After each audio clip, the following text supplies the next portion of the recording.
Welcome back. Developments in Sudan, Libya and Democratic Republic of Congo are having a dire impact on its neighboring countries and the continent at large. More details in the coming report. The protracted conflicts in Libya, Sudan and the Democratic Republic of the Congo have severely destabilized East, North and Central Africa by eroding state authority and shattering domestic economies. Politically, the internal fragmentation within these three nations has created vast ungoverned territories that allow illicit rebel networks and armed militias to cross borders with near impunity.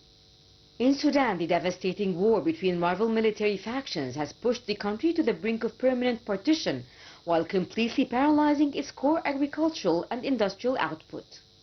Observers say Libya's persistent governance split continues to fuel a lucrative shadow economy, rooted in human trafficking and weapons smuggling, which directly compromises the border security of neighboring Sahelian states.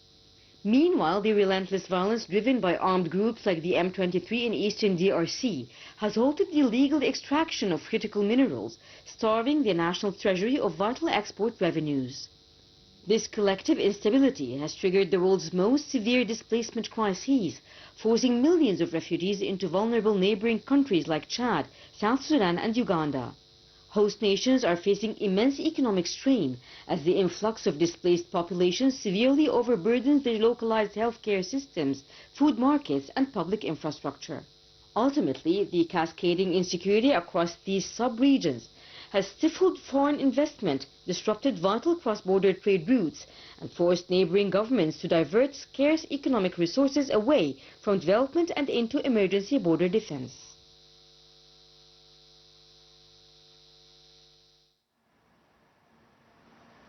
Welcome back. With us for more details over this very important topic is His Excellency Ambassador Ahmed Haggag, former Assistant Foreign Minister. Good afternoon, Your Excellency. Good afternoon. Hello.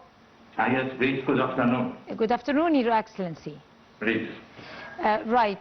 We were talking about the call between the shuttle calls between His Excellency, the Foreign Minister, Dr. Badr Abdul Ati, and the U.S. Senior Advisor for Arab and African Affairs, Mossad Boulos, of the American Senior Advisor. So this shuttle phone calls and this shuttle diplomacy, what does it tell about the current urgency of U.S.-Egyptian coordination? I think Egypt is not confining its contacts to the United States. It has contacts on African affairs with China and Russian Federation, Germany, Italy, and France. So we are diversifying our contacts, and because as we are representative of Africa and the Arab world, we consider that we should have contacts, exchanging information and urging for intervention and conflict resolution in Africa. Africa is a big continent, 55 countries, Arab world in the North Africa, and so-called sub-Saharan Africa. There is an attempt to separate Africa between Arab-speaking and sub-Saharan African, but I think the African countries themselves are resisting these terms, and they posed a united, powerful posture in front of the international community. Right. Tell me about the question again, please. We could move to another question also. Could we?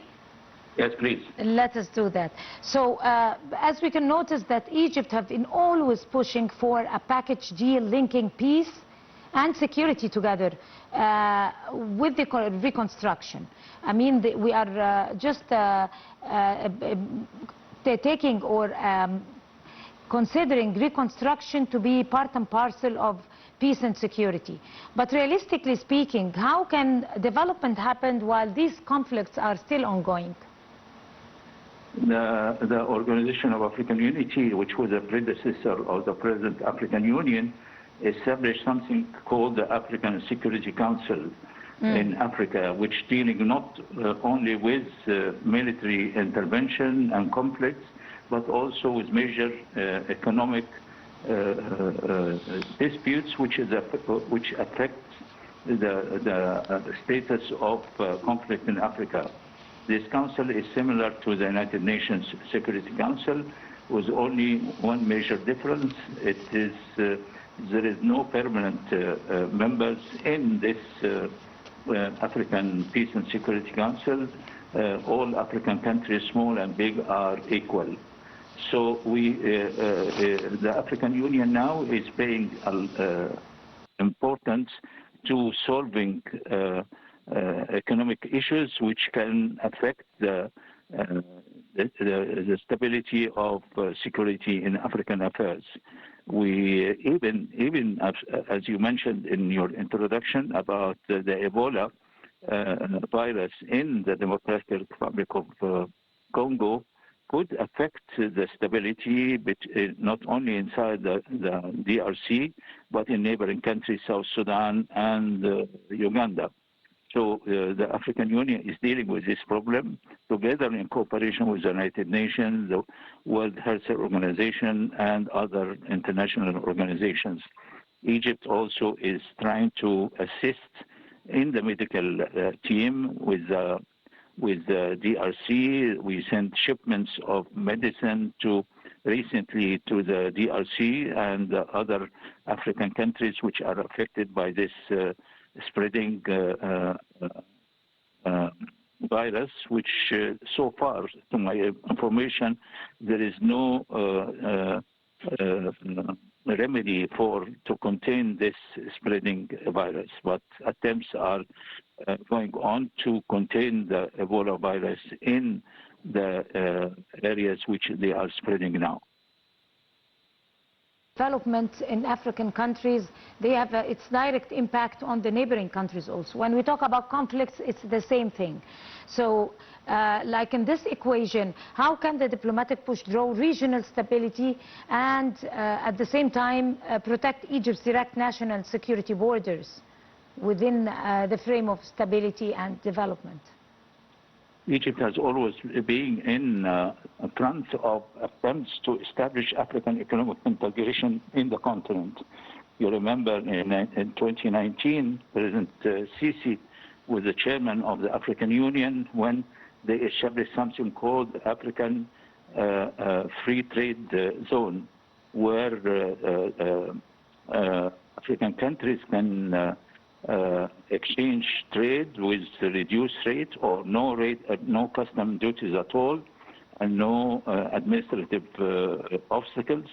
And this led to the increase of trade between African countries themselves, and made Africa also an attractive area for international investment, because it is a big continental body of almost 1 billion, more than 1 billion inhabitants, and the big markets, which is attractive for investment in different countries in order to have access to trade with Africans with reduced rate.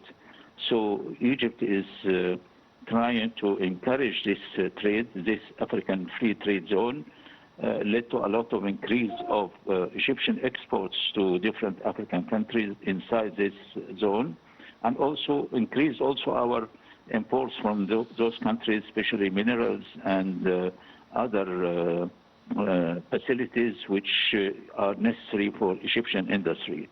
So stability in the economic affairs and the free area of trade is essential for stability in efforts to intervene and conflict resolutions in different African countries.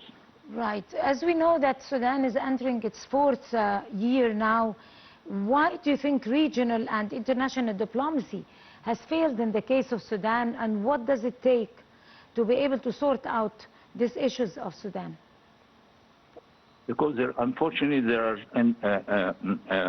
foreign intervention in those countries. In spite there are some residual reasons for conflicts in those countries, they are inflamed by not international, foreign interference, direct and indirect, in the conflicts of those countries by giving the conflicting parties arms, assisting them with drones in order. Like in Sudan now, Sudan is an ideal place for this example of foreign intervention. It leads to a lot of slaughtering civilians and destroying hospitals and increasing the displaced persons inside Sudan. There are more than 20, even more than 20 million inhabitants who are displaced now inside Sudan and other similar situations. So this foreign intervention are inflaming the conflicts. The United Nations try to intervene. The other friends of Africa try to intervene, but those persistent foreign interventions are still going on. Right. At this note, I would like to thank you, Your Excellency Ambassador Ahmed Haggag, former Assistant Foreign Minister. Thank you very much for talking to us, Voices of the Continent, and you have a good evening. And by this, we come to the end of this edition of Voices of the Continent. Thank you so much for joining us, and until we see you again, that's a goodbye, but stay tuned to Nile TV International.